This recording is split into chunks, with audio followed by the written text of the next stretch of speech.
Within this event, the demographics include military spouses from around the world, married to currently serving members of our armed forces, and those married to our nation's veterans who have taken off the uniform but still maintain that sense of duty and service to their fellow human, much like their spouses have done and continue to do in service roles with nonprofits, transitioning programs, and loads of charities.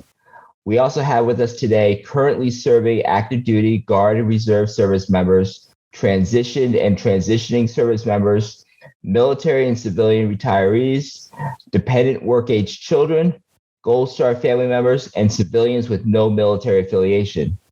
We have all types of race and ethnicities, religion and sexual preferences, gender identities, and political ideologies, and we all share one unequivocal truth. We all desire to live life, care for our families, and be productive members of society, or else we wouldn't be here on this virtual event today. Before I turn the mic over to our amazing Director of Military Spouses and Families, Leslie Coffey, I'd like to explain a little bit about what Vets Industry is and why you need to leave here talking about it. 2 years ago, Vets Industry was founded due to the realization that an enormous knowledge gap existed within the ranks of the service members and their families regarding all of the free resources available. I had that realization. I was that knowledge gap to hundreds of airmen that I had led for over 17 years and had never told them about all the free veteran service organizations available to them and their families due to my own ignorance on their existence. Then I thought, how many of them have become part of the 22 that have killed themselves a day, or are underemployed or unemployed or on substance abuse or divorced or homeless or incarcerated because I had not set them up for success and provided them hope leaving the service.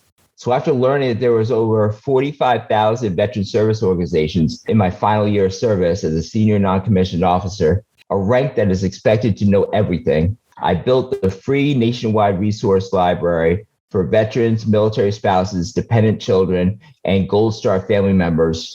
And my team of over 120 service members, veterans, military spouses, and dependent children provide that information with more free resources as we can curate them and vet them onto the website. And as we discover them, to guide and mentor our brothers and sisters to life needs and opportunities every day.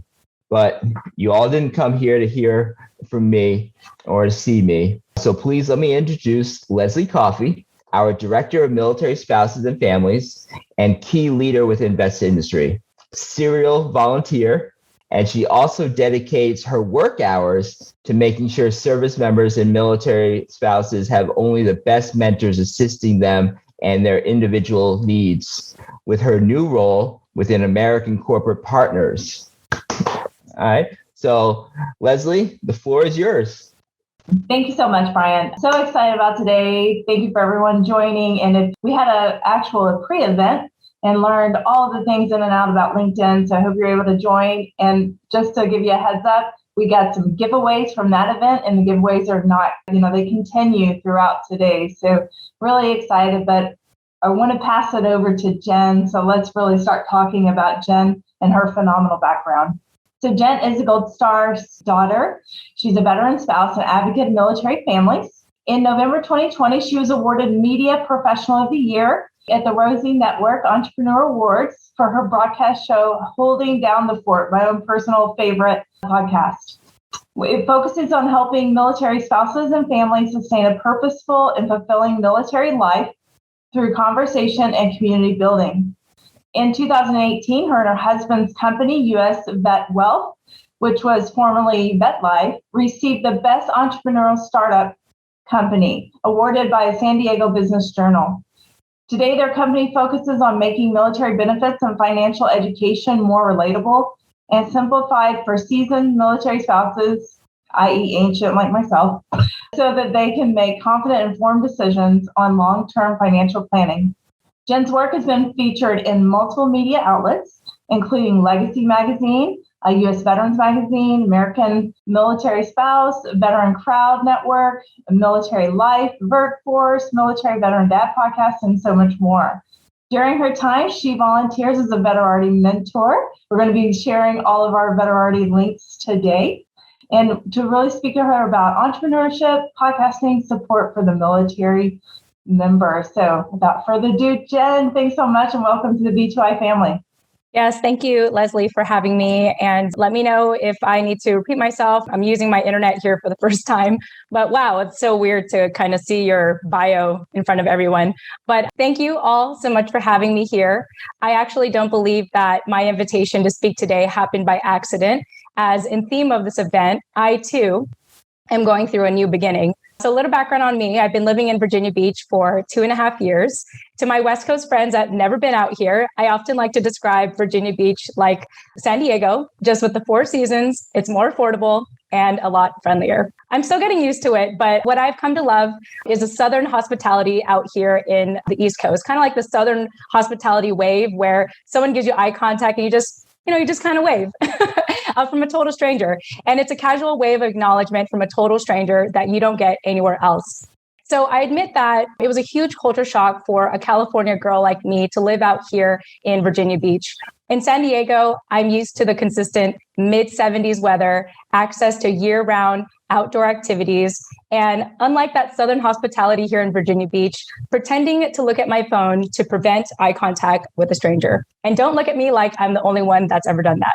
Now, of course, I have adjusted out here. In fact, I look forward to waving at anyone I get eye contact with now. I enjoy working from home because we have more space out here than we did in our tiny downtown San Diego condo. And I absolutely love paddleboarding when the weather is just right.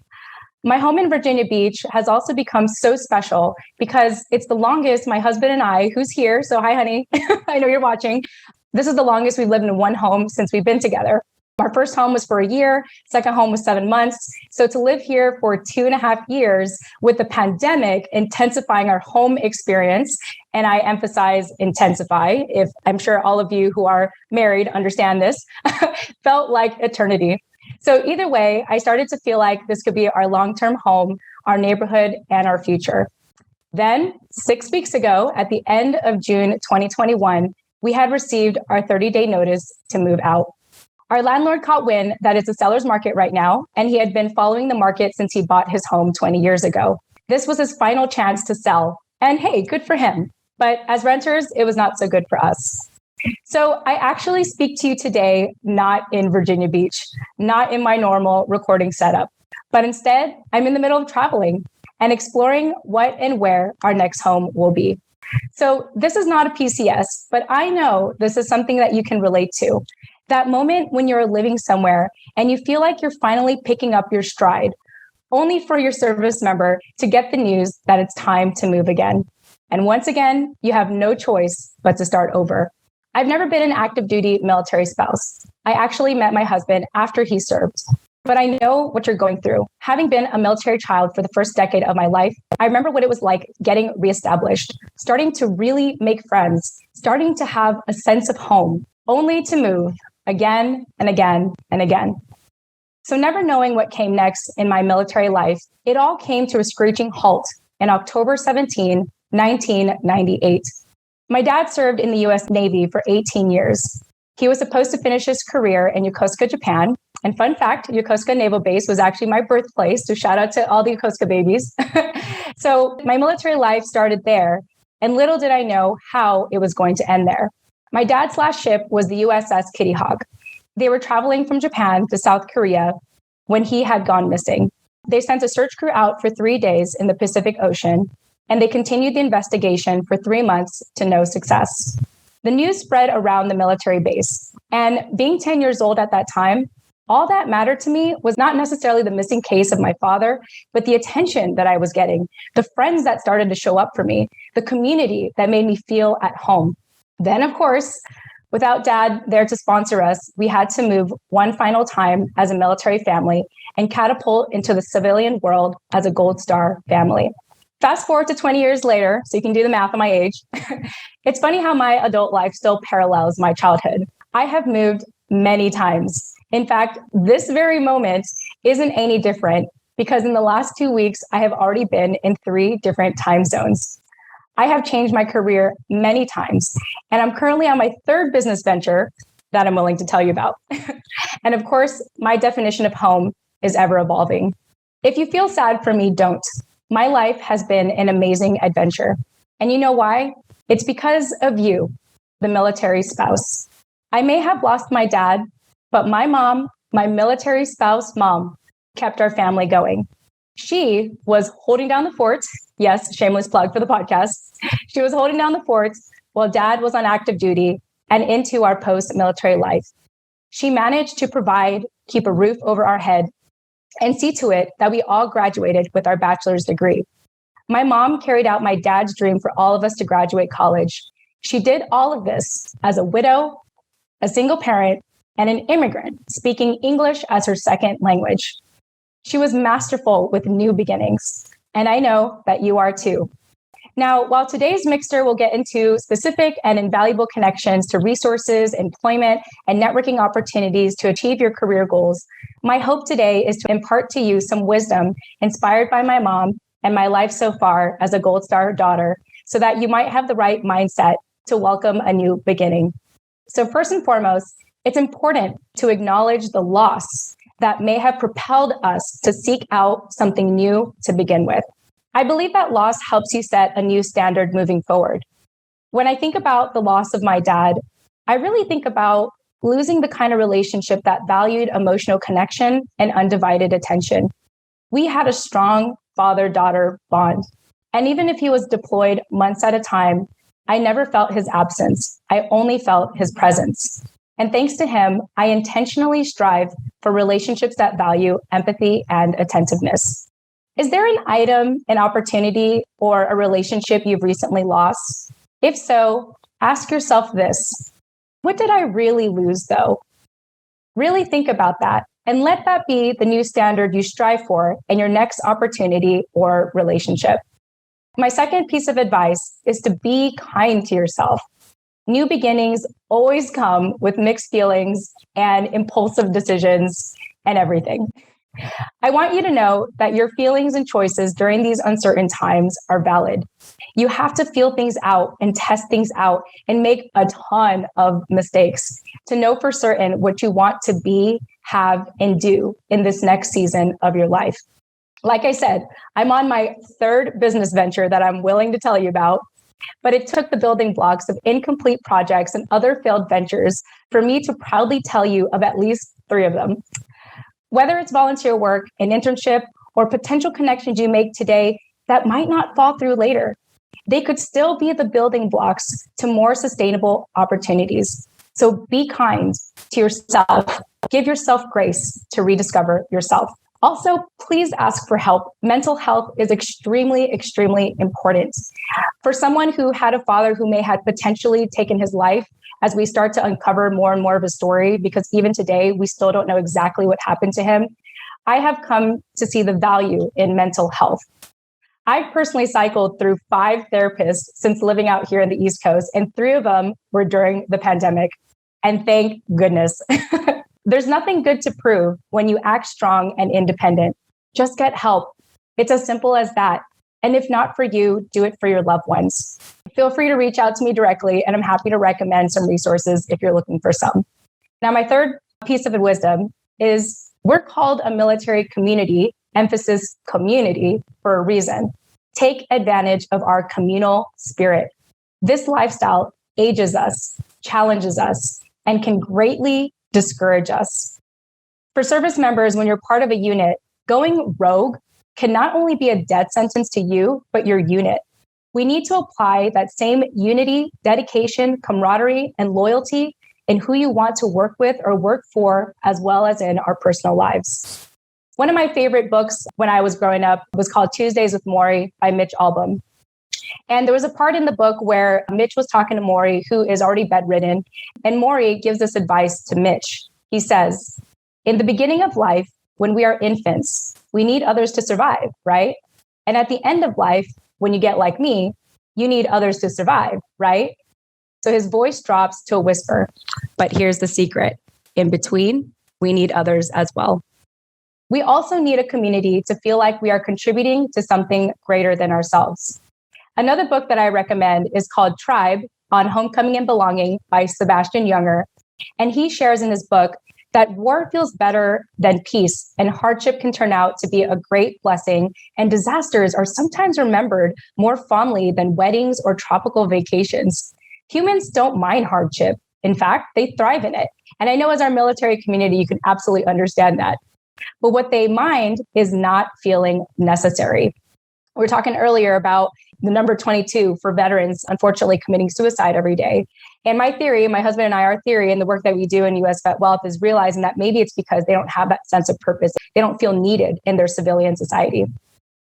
So with that being said, with the work that I do with my military family focused podcast, Holding Down the Forts, as well as our military focused financial firm, US Vet Wealth, I love doing the work here for two reasons. One, being in community with all of you validates my existence and helps me find healing as a Gold Star daughter. Two, I feel responsible for amplifying our stories and providing relatable financial literacy to our seasoned military spouses, career families, veterans, and veteran business owners. It's truly nice to feel seen amongst you and to feel needed.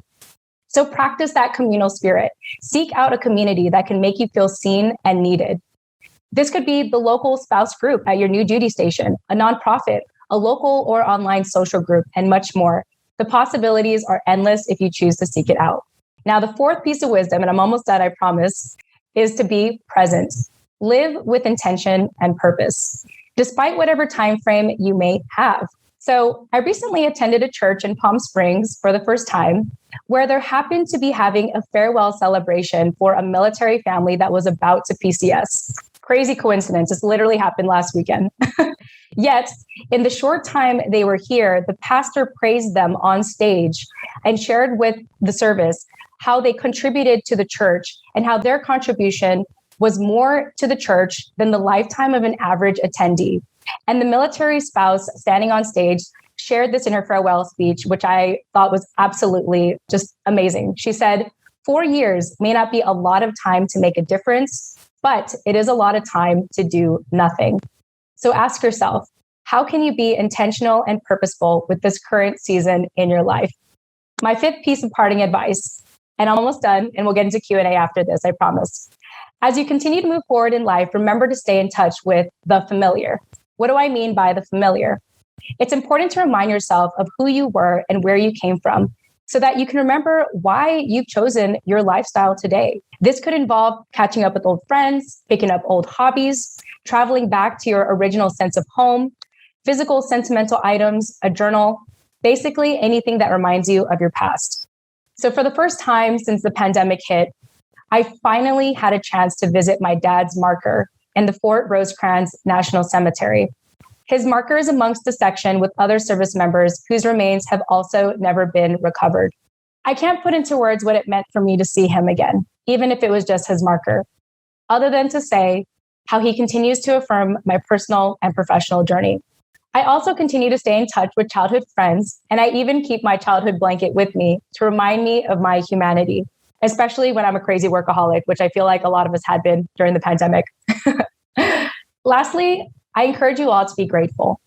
Be grateful that there are lessons in loss. Be grateful for another chance to reinvent yourself. Be grateful for our communal spirit. Be grateful for the life you have now, where you came from, and the exciting opportunities that lie ahead, starting with today's mixer. So in closing, there's so much talk about this new normal. And I know I don't like that word either. And even though it's the buzzword of today's times, I bring it up because I want you to think of it this way. The new normal? Come on. The new normal is nothing new to us. Here's why, and listen closely. New is our normal. And I'll say that again. As a military community, new is our normal. New transition, new duty station, new home, new schools, new baby, new rank, new PCS, new deployment, new challenges, new divorce, new death, new career, new identity, new friends, new things to celebrate. What's new? New is our strength. New is the reason why we are here, why we are resilient, resourceful, well-connected, organized, flexible, patient, and unique as a military community. This is our gift and our advantage in our community and amongst our civilian counterparts. So next time you hear the new normal, I want you to remember, new is our normal. You already have it in you to embrace a new beginning. I'm excited to see what's next for you, and I hope you find today's mixer impactful for that. You got this. So once again, I'm Jen Amos. Welcome to the New Beginnings MilSpouse Mixer presented by Vets to Industry. And thank you so much for having me. I'll bring it back to Leslie. If we have time, I'm open to questions. Wow. So first off, this just goes with every MilSpouse mixer. There's always onions being cut. So thank you for not being able to talk properly because I'm over here dealing with the onions in the room. But thank you, Jen. Your spark and just everything you bring and your perspective, thank you for being here. Oh, it's my honor. Thank you. We need this right now. We need you. And like you said, it's not a coincidence, right? It's serendipitous timing of your move. So thank you. Please, let's open it up to questions so I can gather myself. Any questions? Pop some questions for Jen in the chat. Don't be shy, everybody. You want us to send them directly to her? To pop them right in the chat, and I can read them. Hopefully, I can read them. Okay. Jen, this was beautiful. So I'll start off. Of all your different business ventures, what sent you that way? How did you decide podcasting, for example? How did you decide that was the method you were going to take to spread your message? We have a lot of MilSpouse entrepreneurs in the audience today, and they're really getting going. So I'd love to hear about, and of course, for your next one, what made that decision for you?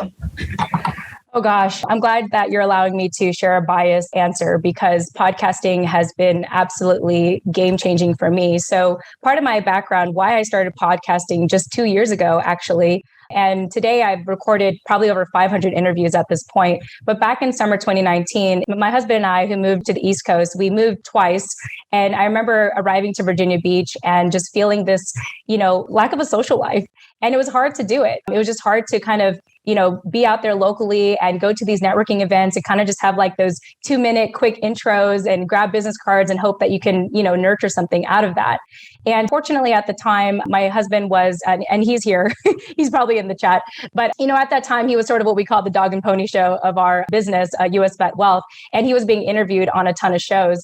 And basically there was a technical issue that this host was having. And it got me to realize, because he ended up using this third-party program, that third-party program showed me how easy it was to actually start a podcast. And fast forward to today, the reason why I love podcasting is one, there's no gatekeeper to get started. There's free web hosting opportunities everywhere if you're looking to get started somewhere. And also there's just something special about, I have found, so I've been self-employed for a decade and I've gone to the traditional networking events and exchanged business cards, but there's something more intimate and meaningful in recording an interview with someone and actually getting to know their story, as opposed to just handing out, the business card and doing the 2-minute pitches. And so I really do it for the relational aspect, for the community building aspect, and also just having that rare space in today's times to have open dialogue and find common ground with people you probably thought you would never talk to. So that's part of why we do it. I do it for fun. I've made a lot of friends because of podcasting, but it's also been great for business as well. And I think a lot of it has to do, especially if you're in the service-based industry, it's very relational, to be able to take that time, 20, 30, 45 minutes to interview someone and hear their story. It's impactful. And not only, do you get to use that as marketing content, but so does the person you interview. So it's a win-win situation for everyone. So being the biased podcaster I am, I highly recommend it for everyone to start podcasting as a form of marketing for your business. Wonderful. Next question. What is a daily thing that you do that keeps you motivated? Oh gosh. Wow. That's a good question. Well, I think my mornings are really precious to me. I start my morning always drinking at least 2 cups of water. I prefer high pH water, but also just journaling. I really like to just kind of unload. I use an audio app called otter.ai where you could literally just talk into it and it transcribes everything you're saying. So if you're lazy to write, it's a good excuse to, have something else typed for you. I see Brian's giving the thumbs up. So it's a great way to just unload and share your thoughts and also express gratitude. As I mentioned toward the end of my speech, gratitude is extremely important to me. We know as a military community how difficult and challenging this life can be. But also one thing I tend to find is, amongst our civilian counterparts, realizing that, only less than 1% of our community, of our American society serves, we have a special responsibility and a uniqueness to us that is worth, sharing and, putting out there. So anyway, I think, hydrating is very important. Everyone should be hydrating and also expressing gratitude and doing that, whether it's through journaling or doing an audio recording, like I do. So those are the two main things I'll share. There's a lot more, but those are the two that I love doing the most. Wonderful. So can you spell that for me, please? Yeah. So otter, as in the animal otter. Okay. .ai, as in artificial intelligence. So otter.ai. You can actually start, I don't get paid to say this, by the way, but you can actually create an account and you get 500 minutes for free every month. I have the paid version because I use it a lot. So one tip I like to do for podcasters is when you do a recording, you can upload the audio onto Otter, and then you can use that as a transcript for your podcast episode, or you can, use that and recreate it into a blog article. So some marketing tips for y'all. Didn't even realize you're going to be sharing those gems. So that's perfect. Thank you, Jen. Next question. What do you feel is the biggest struggle spouses face from your perspective when it comes to maintaining a career? Yeah, that's a great question. I think the biggest thing that I have observed in the 100+ episodes we've done at Holding Down the Fort is it's not necessarily a spouses finding a job, but more so a sense of purpose in what they're doing, a sense of a calling. And so, spouses don't just want to, let's say, work in the library, part-time. They don't just want to volunteer. They want to feel like they are purposeful, that they are contributing to their family, and they are also, having some self-fulfillment, that they're doing something good for themselves. So that's what I have come to find is it's really beyond the basic need of even helping provide for the family, but having a sense of purpose and being able to, step outside of that military spouse title sometimes and feeling like you have an identity outside of that. Perfect. And then they're asking about your business, US Vet Wealth. How does the community begin to learn more about wealth with the business you're running with your spouse? Yeah, that's a great question. I wish I could pull Scott up here, but I guess I'll do it for him. So what we've come to find, the thing with our military community, and we primarily focus on career military families, is that we're comfortable. We got military benefits, we got our paycheck, we're told where to go, where to stay, where to move to. And what we like to do is we like to look at the military benefits and work with military families who aren't just looking to be comfortable, but looking to strive for a sense of wealth and actually leave a legacy behind for their family.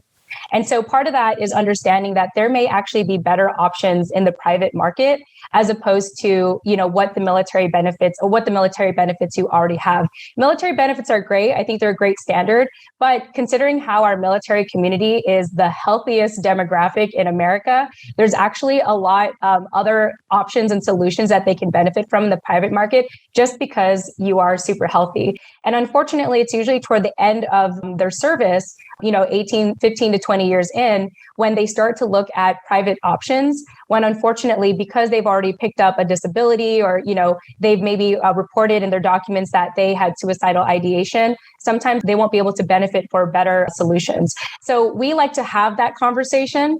We like to challenge the status quo because we believe that you deserve it.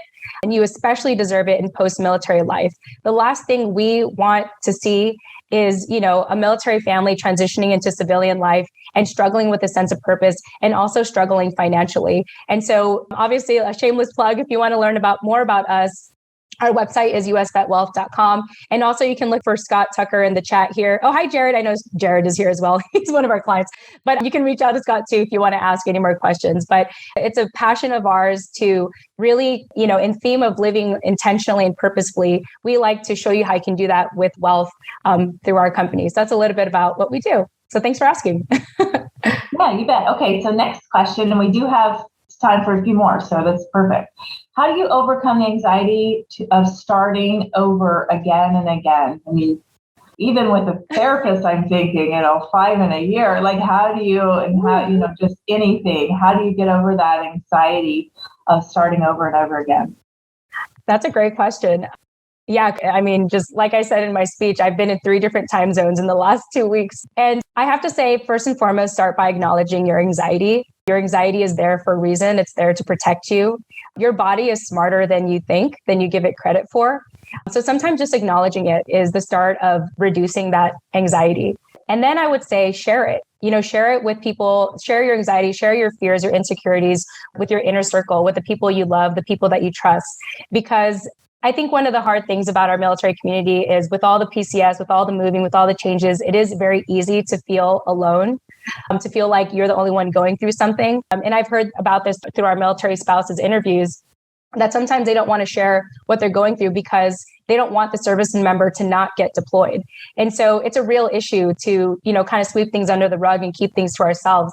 But I highly encourage you to, definitely, reach out to people you trust. And of course, like I mentioned, mental health is extremely, extremely important. I will give a shout out to the Cohen Veterans Network. I have greatly benefited from them. I love them. My co-host, Jenny Lynch Droop, is actually involved in working with them. So we talk a lot about mental health. But please, please, please, like I said before, please get help. Don't figure this out on your own. And honor your feelings, honor that sense of anxiety because it is your body trying to say something to you. Wow. Fantastic. Thank you so much, Jen. Okay. Did you ever get discouraged by not finding the work you wanted to do? And what did you do to maintain your resiliency? So maybe if it's even your business is not gaining traction or whatever, So what did you do to maintain? What did I do to maintain? That's a great question too. Wow. I was not expecting this. Well, being in community is important. So prior to meeting my husband, I ran a social media agency for about a handful of years. And although I had contractors, I basically was running my business on my own. And what I encourage you to do is when you're in business for yourself, please don't do it alone. Please even find like an inner circle that you could be a part of, a mastermind. I'm very fortunate. I guess depending on how you look at it sometimes, I'm very fortunate to be working with my husband and doing life with my husband because on the days where I really struggle with my own mental health, he tends to just pick it up. He tends to pick up the slack and vice versa. So that is my biggest piece of advice is, be in community, contribute to a community, because then you have that accountability. And the times where you feel so isolated, you might be so fortunate to have someone that cares about you actually reach out and be the reason why you get back up again and get back to work again. So community, community, community. Wonderful. That's what we're all about. I attribute Vets Industries as like Cheers, the Cheers theme song. Sometimes you want to go where everybody knows your name and you're always glad they came. Yes, that's what my V2I family feels like to me. So 2 more questions, if you're okay with it, Jen. Yeah, please. And then we'll move along. But the next one is, what advice would you give to new foreign spouses, given what you witnessed growing up, like with your mom? Her experience, this particular individual's experience has been wonderful. However, the education translation is difficult. So what advice would you give for new foreign spouses? For new spouses, well... Specifically foreign. Foreign spouses, yeah. Again, community is key. Being able to be, because there's plenty of foreign spouses. My mom was a foreign spouse. She was an immigrant, when my dad moved from the Philippines to serve. And I would say if there's something I wish that she did, because she definitely became super mom after we lost dad. She did a lot of things by herself. Yeah, she just did. Like she felt like she had to be everything to everyone in a sense and have that, kind of carry that strong exterior. So, if I were to able to speak to my mom at that time, which by the way, she's doing really well today. She actually got really healthy during the pandemic. She's the healthiest in her family right now. But what I wish I could have told her, at that time, if I was self-aware, is to tell her to, again, be in community, find other foreign spouses that you can be in community with and confide in. Again, it's so easy to feel alone in this community. It's so easy to feel like you're the only one going through what you're going through. But the moment you share this, the moment you find people who are just like in your situation, you feel less alone and you actually feel maybe more a sense of honor to be living this life. And so I recommend finding like-minded people such as yourself. It's so much easier today, by the way. When my dad served in the 80s and 90s, Facebook didn't even exist then, there are so many free online communities that you can look into, so many free resources, especially from what you're going to learn today here at Vets to Industry, the MilSpouse Mixer. And I just encourage you to allow yourself to seek that help and not fall prey to isolation. So I hope that's helpful. Wonderful. And last question, and I know I've got 48 additional messages after that, so I'm certain there's more questions, but this is the last question we have. Everybody's loving your input, Jen. I don't know what to say. I'm glad. Tune into the podcast and listen to the 500 past interviews is what I could say.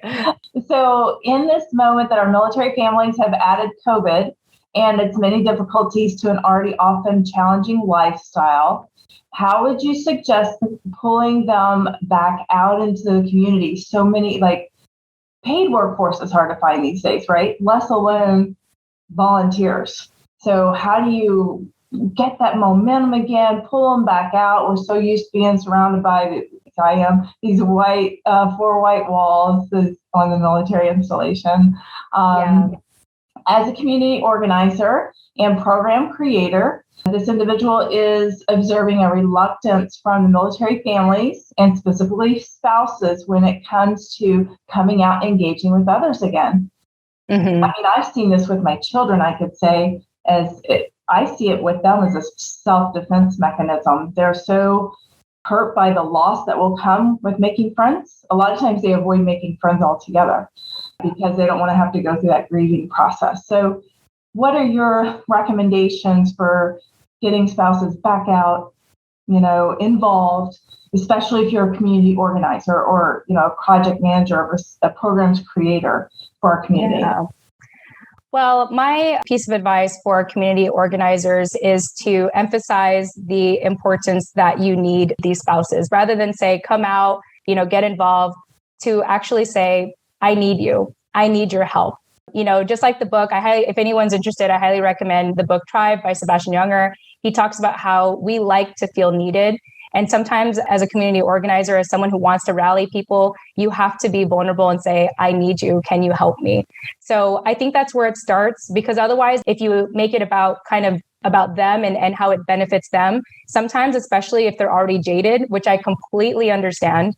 After we had lost my dad, after that, last moments of my friends making me feel special in Yokosuka, Japan, and finally feeling like I was popular, and then to be thrusted back to, California and having to start all over again, I was pretty complacent and jaded and indifferent for most of my teenage years. It really took me till my 20s to finally open up again and not be afraid of trusting people. I definitely struggled with abandonment issues for a very long time.